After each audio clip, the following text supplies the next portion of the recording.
छन छन बाजे रानी पौआ के छागल बनी दीवाना हमार दिल लेके भागल।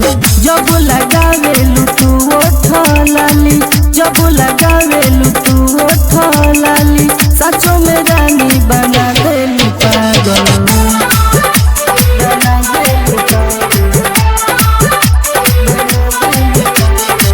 हमारो दिल जाने तोहरे से लागल, तोहर फोटोवा नींद चैन के भागल।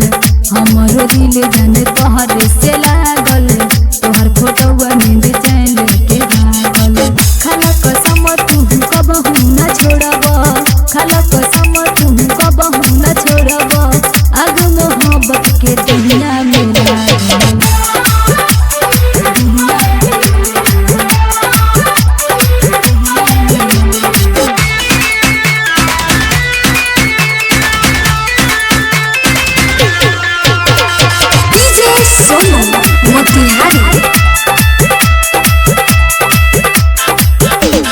कहतावे मन हरदम सटल हम रही हो, सटल हम रही। अरे कहतावे मन हरदम सटल हम रही हो।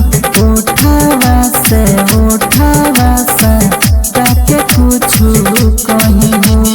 कान्हावा पर चले लगो मछिया तू फेंक के, हो जानी मत होश करे जा तोहरा के देख के। सुती न रतियों में रहिले जागल, न जाने दिलवा के रोग कैसन लागल।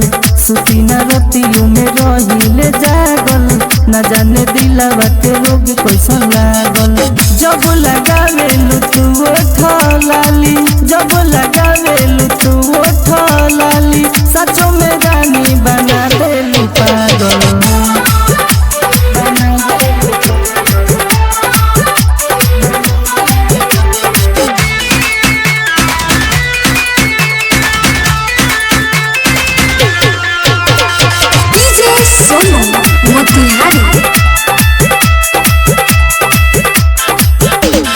मिलते नजरिया हो दिल में समैलू, अरे मिलते नजरिया हो दिल में समैलू।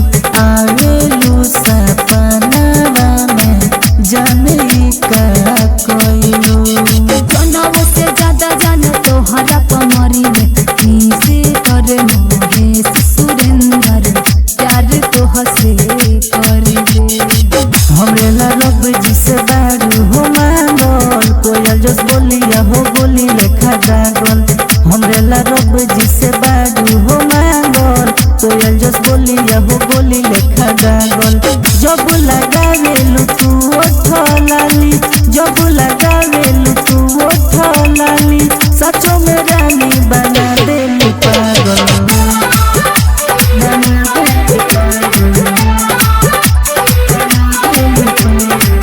Mix by Sahani recording studio Thakra बाजार।